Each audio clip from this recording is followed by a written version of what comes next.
માત્ર ગુજરાત જ નહીં, દેશના અનેક રાજ્યોમાં વરસાદ તાંડવ વરસાવી રહ્યો છે। આભમાં આફત વરસે તેમ એટલો વરસાદ વરસી રહ્યો છે કે નદીઓ પણ ગાંડીતુર બની છે। શહેરોમાં પાણી ફરી વળ્યા છે। મેદાની વિસ્તાર હોય કે પહાડો, બધે જ મેઘરાજા પોતાનું રૌદ્ર સ્વરૂપ બતાવી રહ્યા છે અને પાણી પોતાની તાકાત બતાવી રહ્યું છે। પંજાબના મોહાલીમાં ભારે વરસાદ બાદ જીપ તણાઈ, તો રાજસ્થાનમાં ભારે વરસાદ બાદ બાંસવાડામાં પાણીમાં મંદિર ગરકાવ થઈ ગયું। તો હરિયાણાના ગુરુગ્રામમાં ભારે વરસાદ બાદ રસ્તા પર પાણી ભરાયા। બિહારના પટનામાં, મુંબઈમાં બધે જ સ્થળે ભારે વરસાદ બાદ પાણી જ પાણી નજરે પડી રહ્યું છે।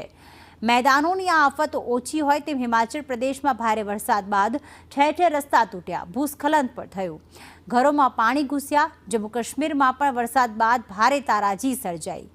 કુદરત હાલમાં પોતાનું રૌદ્ર સ્વરૂપ બતાવી રહી છે અને માનવી ફરી તેની સામે વામણો પુરવાર થઈ રહ્યો છે।